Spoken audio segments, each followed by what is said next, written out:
Hello everyone and welcome back guys to episode 13, I want to say, of Jamie and I's F1 2021, the unnamed podcast. Yes, we're back today to review the Austrian Grand Prix at the last weekend. Now, Jamie's back reporting from his OG bedroom. He's gone back home again. Jamie just doesn't stay in the same place very often. But I've got too many houses, so... That is such... I don't know.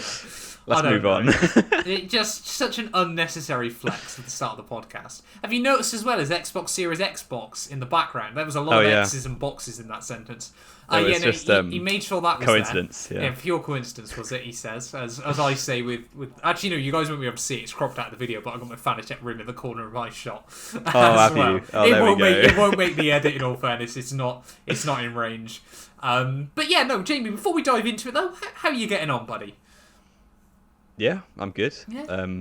My new house in Manchester hasn't got internet and it has got rats, so apart from that, I'm great. It's like living in the 1900s all over again. It's pretty great. much, yeah. What a time to be alive. But yeah, reviewing the Austrian Grand Prix though, I'm first of all gonna put my hand up and say I predicted the score for England Germany, or did I say that last week?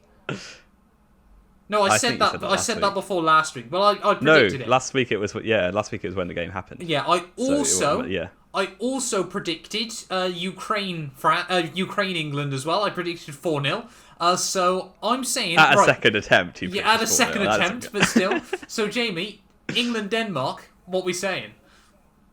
Well, clearly you're the football guru in this situation. What do you think? Yep. I don't want to say what I think first, because then you just copy me and claim it as your own. No, I never would do that. 2-0 England.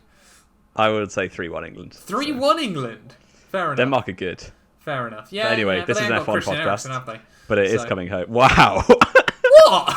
It's a fact. The man had a cardiac arrest. Yeah. So how is that a bad? They've played better without him, to be fair.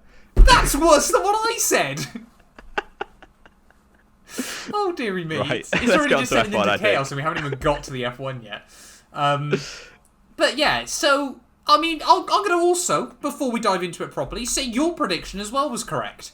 Austrian Grand Prix generally better than Styrian Grand Prix. Oh yeah, the race was actually really good. I enjoyed it a lot. Yeah. Much better than Styrian. Styrian's the worst race on the calendar. Bin it off. Not quite. But yeah, I mean.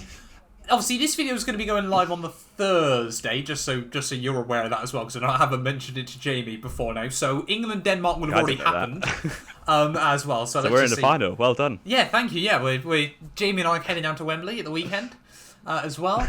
But yeah, Jamie, talk me through qualifying talking points for the Austrian Grand Prix. It was fairly standard beyond one driver, being Lando Norris, pulling an absolute madness out and qualifying second. Yep. Almost grabbing pole like he did in Imola, or temporarily in Imola, to be fair, but this time it actually counted. He never temporarily got pole at Imola. People forget this. No, he only temporarily came second. Yeah. No, it was P3 in the end anyway, because Perez went quicker. Yeah, it was. Yeah. But yeah, the best result ever, I think, for him in qualifying. So very well done, Lando. And the McLaren was on it all weekend, apart from Ricciardo, who's really bad. No, the McLaren was on it all weekend. Ricciardo wasn't.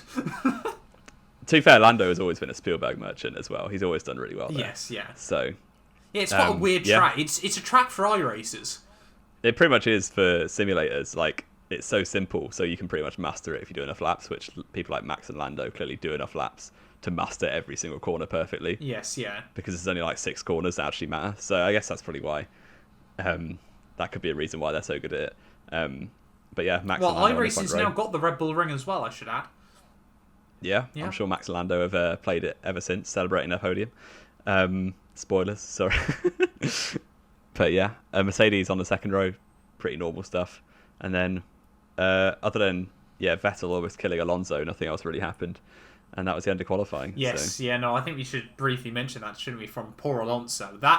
You come through that penultimate corner, see a car there, and I thought it was quite funny, the fact that he then... did Seb was never actually going to try and go on to another lap after that, was he? It seemed really weird. Out of time, yeah. Yeah, so Yeah, it didn't really make much sense from any sort of degree, to be honest. But I did make me laugh the fact that Alonso then just sat on the racing line back to turn 1, even if he was going to try and do a lap. Yeah. Yeah, and Alonso thinks, obviously it's Fernando Alonso, so take everything he says with a pinch of salt, but he thinks he had the pace for the top 5, which he probably did. In Q1 he was very good. 6th or 7th. Who was 5th in the end? Was it Perez? Yeah, Perez. I think Gasly. 6th or 7th he could have been in a shout, but not 4th or 5th. And can I also just mention, you said everyone was average in qualifying. You forgot one other person. Oh yeah, Big George. Big up George Russell. P9, thank you very much. P8. Well, 8th after the penalty. Exactly, yeah. Yeah, mediums as well. Yeah, it's really well done. It's great to see for British motorsport as well. That there was really that worry for a long time, wasn't there? And as much as I was a fan of Jolyon Palmer, I think even I could accept he probably wasn't going to be the next Lewis Hamilton in Formula 1. But it is so reassuring to know that we have got a couple of big talents now, and they're there ready.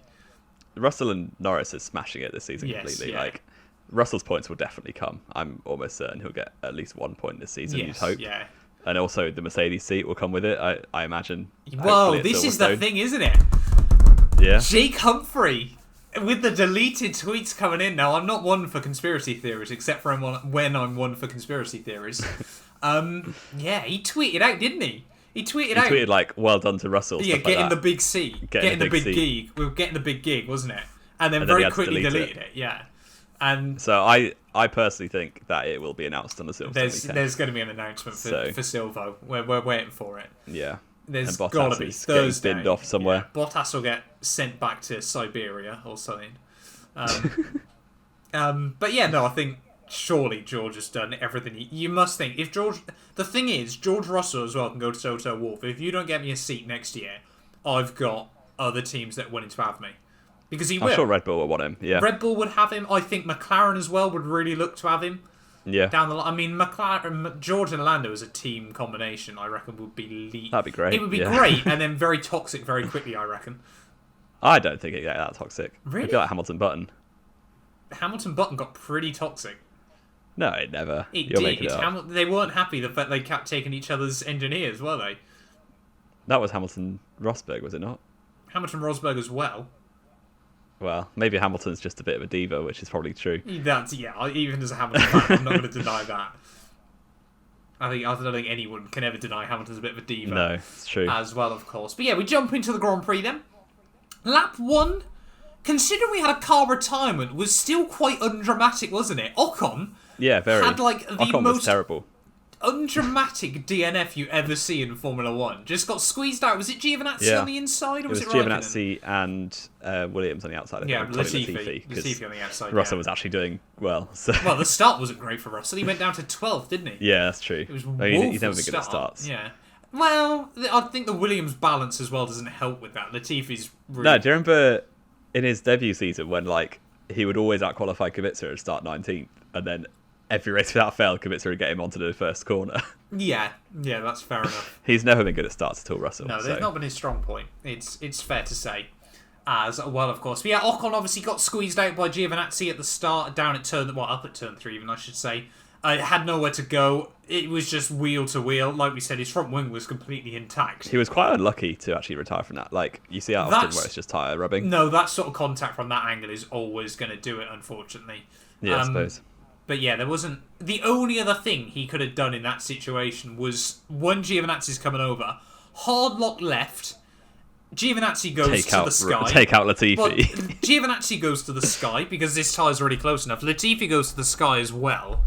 And then you just hope that, for Ocon's sake, he hasn't destroyed the suspension in the process. But you think in that... Yeah, I don't think F1 drivers have the mentality of in that situation you're going to take someone out as well if you're going out. Senna and Prost might have done a couple of times. But yeah. The other drama, lap 1 though, which wasn't really drama on lap 1 in itself, it sort of became drama because of everything else that went on with the Grand Prix, of course, was the penalty for Lando Norris. Squeezing out Perez at turn 4. Perez gets dumped back to the midfield. That wasn't lap 1, was it? That was lap 4. No, that was after the restart. That was after the restart. Well, it happened anyway on lap 1. It was lap 1 after a safety car. Of course, obviously, because we got the safety car from Esteban Ocon's retirement from the Grand Prix, obviously, because he just couldn't park the car anywhere. Fair enough. But yeah, Jamie, thoughts on the penalty then? And I am going to quickly get up a YouTube poll I ran because I need to incorporate these more in videos. Oh, that's a cheeky plug. Get subscribed. There's daily polls. 5 p.m. every day I put up a new Formula 1 related poll for you guys. Get on it. I completely see why it was a penalty. And applying their own F1 rules, which is what you should do when you're a steward, it's 100% a penalty. But I think the problem lies in that we've seen very similar incidents in the past, which have been left to let them race. So I can see why people are frustrated. I can see why people are bringing up 2 years ago when Verstappen passed Leclerc at turn 3. Yes, yeah. Because it was actually very similar to that. It was the only exactly difference the same. was that turn 3 has tarmac runoff and turn 4 has gravel runoff. Exactly. So based on what the other driver loses, in my opinion, shouldn't determine the penalty because it's the same crime. It's just a different outcome. Yeah. So, yeah. So, penalty, yes or no? Yeah, I think as per F1's rules, yes. Yeah, fair enough. So, like I said, I ran a poll. It's currently ongoing, if you guys still want to vote on it. 596 votes, Jamie. I think I'm one of them. 51% voted yes. 49% voted no. It's that close. People are really divided on this. And I'll be honest, see why. I've got the same mentality as you. If someone did that to... I always think, for me, how would I feel if someone did that to me on iRacing? And if someone did that to me on iRacing, I would be annoyed.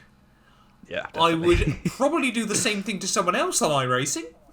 I'll hold my hand up and admit I've squeezed my fair share of people off. Well, not off the road, thing is, like, to the limit. If Lando does leave space there, he definitely gets overtaken. This is the problem, isn't it? I think, was it so he's not really got a choice. Saying, yeah. They say if you then have to adapt your line for the corner, you've already given up the position. And this is where it gets grey in Formula 1, isn't it?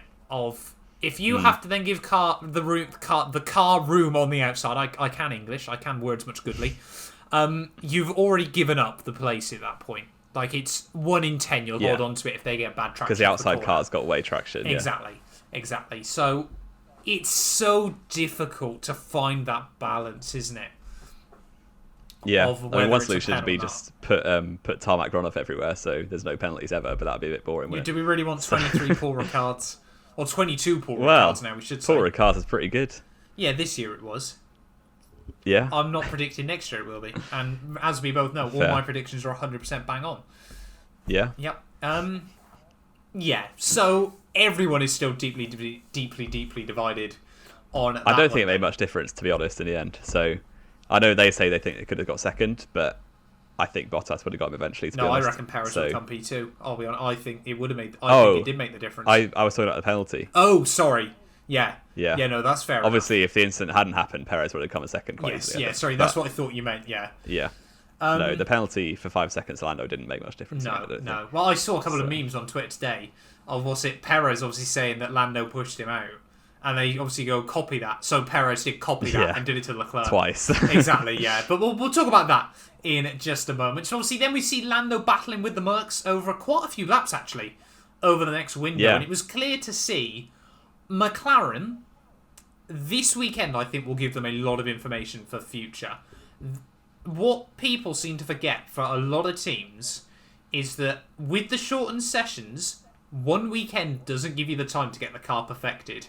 2 weekends at the same track, though, really, really does. And McLaren have proven they have got a car. Now, I wouldn't say it's on par with Mercedes yet. I'm more than happy to admit that. No, it's not.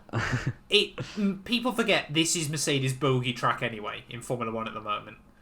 And Hamilton's never been that good there. Hamilton, it's not been his best track in the world, but he's never been bad around here, I'd say. It's always just been Mercedes who struggle with cooling and things like that, isn't it? Because he was always in Rosberg's pocket, and then Bottas has done him quite a few times in this 2016? circuit. Well, Rosberg should have won that if he didn't decide to drive into it. If he just never turned into turn 3. He was off to... Yeah, but Rosberg still had more pace that race, so... Hamilton beat him. Yeah? 2014 and 15, Rosberg beat him both times. Did he? So, yeah. Fair enough. That's a fun fact. mean, yeah, didn't Hamilton have issues though? No. Yeah, one of the times he crossed the pit lane exit, and one of the times he was just bad. Fair enough. I'll take your word for it. I don't believe you, but I'll take your word for it. Yeah, no, so it's never been the best track. Obviously, the thing is, it really plays to Mercedes' weaknesses as well, doesn't it? Their car is not designed to follow other cars, and being high up in the mountains is like following other cars, because you've just got no air. And it's always really hot anyway. Yes, I think when I was there, it was 39 all weekend. Yes, yeah, no, when I was there, still it was like 36. Yeah, it's one of both Grand Prix we've been to, obviously with the exception of Silverstone, we've both been to, haven't we? Yeah. As well, yeah. And this time, in 2 weeks' time, it'll be 3. You all have been to Silverstone. I've never been to the British Grand Prix. Perhaps I'll have to do that next year. If you guys want to see a vlog of Jamie and I doing the British Grand Prix next year, 4 likes. I think we'll still be friends next year. No, but we'll still be doing a podcast together. Don't you worry. But yeah. Anyway, looking further on then, obviously, like we said, after Hamilton and Bottas got past Lando. Did Bottas get past Lando? I say that. He got it in the pits because he had the penalty. Yeah, obviously Lando was given that 5-second penalty. Then we see Perez do the same thing to Charles Leclerc. Now, Charles Leclerc, I don't think it was helped this weekend by his teammate Arthur Leclerc going for the most banzai move I think I've ever seen in Formula 3 racing. And that's saying something, because Formula 3 is full of banzai moves. Charles Leclerc this weekend, I think he's built himself up even more of a reputation of being a bit on the optimistic side. I think that's what makes him exciting alongside Verstappen, isn't it? Of the both I thought both moves behind the wheel. were quality. I thought they were both really good moves on Perez, and Perez just decided he wasn't having any space. Yes, so barged him off both times. I meant actually more looking at turn 3, wasn't it? Yeah. Again, I'm not really too sure what people think he could have done this year. A load of people comparing it's like last year with Vettel, weren't they? Oh, with Vettel at turn 1, on lap 1, sorry, turn 3. I mean, yeah, it was a bit unlucky, but he just broke very late. I've had it in league racing before. What I don't understand is Vettel came right across the track as well. Yeah. If Vettel hadn't done that, Leclerc would have steamed up the outside and probably had him. Yeah. But no, apparently not. But yeah, no, Perez and Leclerc, they had a really good ding-dong. Obviously, we saw Ferrari sort of cementing that pace we saw from them last weekend as well, which was really, really great to see as well. Obviously, they're very much 4th best team, I think, this year. Obviously, a little way off McLaren if they carried on developing. They'll be McLaren sometimes, I think. Like, Ferrari have 2 poles. At some tracks, they're going to be better than McLaren, definitely. Not a lot, I wouldn't say, to be honest. I think McLaren have got a pretty well-rounded package, and they're not stopped development yet, where Ferrari have. That's true, yeah. Ferrari as well, with the new tyre pressures, have struggled more recently. As well, of course. But yes, obviously, we saw Perez get those penalties against Leclerc.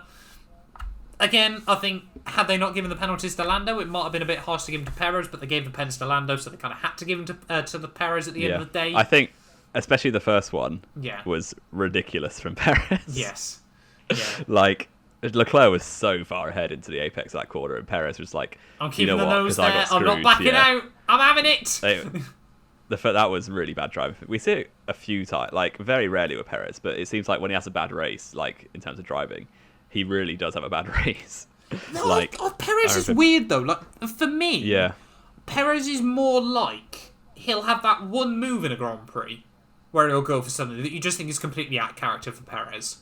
Like, I think a lot of people forget, don't they, that he's one of the most experienced drivers on the grid now as well. Where he's never had top machinery up until now. And you can give me all the BS about McLaren 2013, but that wasn't a top cut. No, not at all. It just wasn't. But people seem to forget Perez is weird in that weird position, isn't he? Of he's still got a lot to prove, but he's also got the talent to prove it. If he obviously he's still got a lot of backing, which helps. But if he doesn't perform at Red Bull, he's never getting another top seat. No. So he's but he is performing at Red Bull. Yeah, I think his contract will get renewed soon. I think it will as well. To be fair. Just because they've got no other option at the minute. I think Gasly's doing well, but they won't take him back. Gasly doesn't want to go back. That's the thing, isn't it? That's true. Gasly is He's so probably doing worried. better in AlphaTauri than he will be at Red Bull. Gasly is so worried now. He may as well sit in that AlphaTauri until Alpine give him a phone call, because it's going to happen. End of next year. He's French. Of course it'll happen. I don't want to... Well, yeah, Alonso just needs to call it quits at the end of the day. He's been doing better. I think he signed a 3-year contract. 2 years. He Okay. said he wants to sign a long-term deal like Ocon. This is why we're going to make a video over the summer break as well, discussing Renault need a junior team. In fact, I'm going to write that down now. You talk more about the Grand Prix. I'm writing that down before I forget. Yeah, so Perez, I remember back in Singapore 2018, I think it was, when he took out Ocon and then just drove into Sirotkin for no reason at all. Like, he has these races like maybe once every 2 seasons or something where he just drives a bit maniacally. There you go. That's a word. Is that like the Monaco Grand Prix? The Monaco, yeah. So yeah, he'll get over it. I'm sure he'll continue doing well. But yeah, not a great race for Perez really, although sort of caused by Lando at the start, so maybe not his fault, but we'll let him off. Then after that, yeah, the race was fairly quiet for like maybe 20 laps or so, and then the last 10 laps sort of kicked off. We had Sainz, like last week, came out on a fresh set of mediums after going really long on the hards. I think he came out in 9th, just behind Gasly, and then had Gasly 8th, Leclerc 7th, and then Ricciardo 6th at the time, Perez up the road in 5th, but with 2 penalties over his head. And then Sainz does what Sainz does and just overtook everyone. And then, yeah, really good move on Ricciardo at the end as well to grab the 6th place, which effectively was 5th because Perez was 9.6 seconds ahead over the line. So Sainz managed to jump in, but no one else did. So Sainz finished 5th at the end from 10th on the grid. So really well done to him. Never won a drive of the day, but maybe he should have done. And yeah, Leclerc was stuck behind Ricciardo the whole race because they had very similar age tyres. Yeah. That was, yeah. Gasly in 9th, just smoothest chilling. of operators. It must be. Yeah, Sainz is doing very well, to be fair to him. He's only 2 points off Leclerc, which no one would have predicted at the start of the season, I don't think. So, I don't know. See, people say this. People also forget just how good Sainz is at adapting.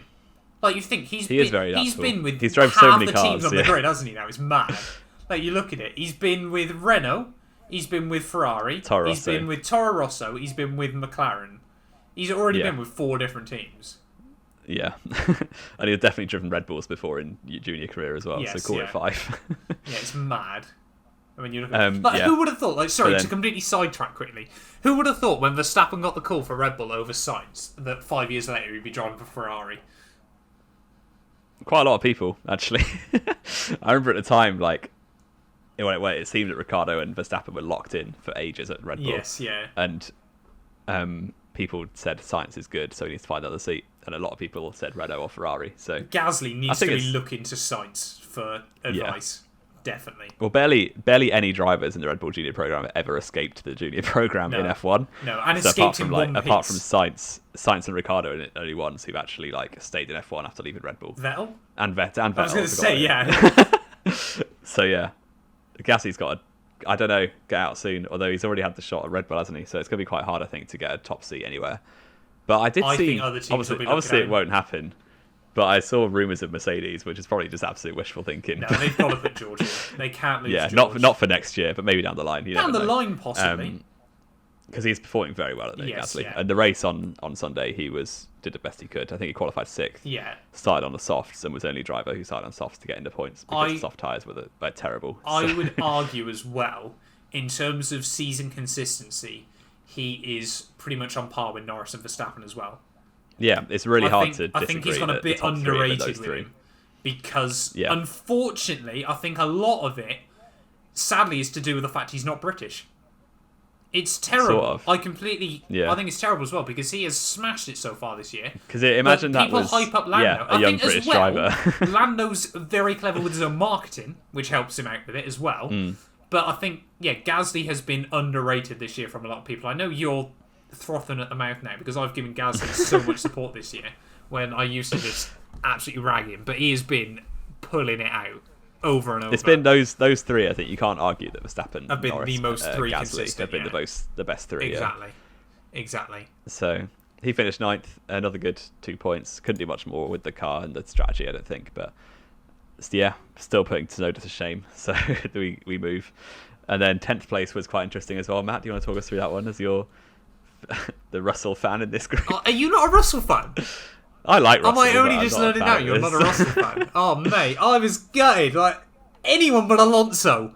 But Alonso battling. Like, I just don't like Alonso. I don't like the way he acts in Formula 1.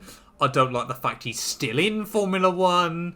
You don't like the way he beat Lewis in his first season? He didn't beat Lewis in his first season. Hamilton finished 2nd overall, and he ran rings around. He kicked Alonso out of McLaren.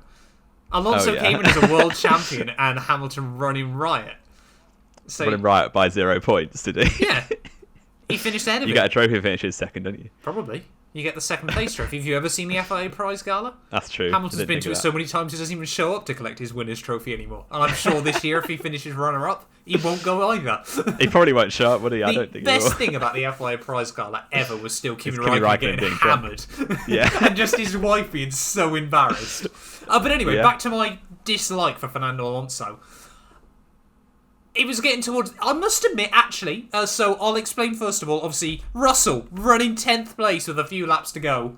Alonso, I'm watching that gap come down. I know once it goes under a second, it's a matter of time before Alonso gets him.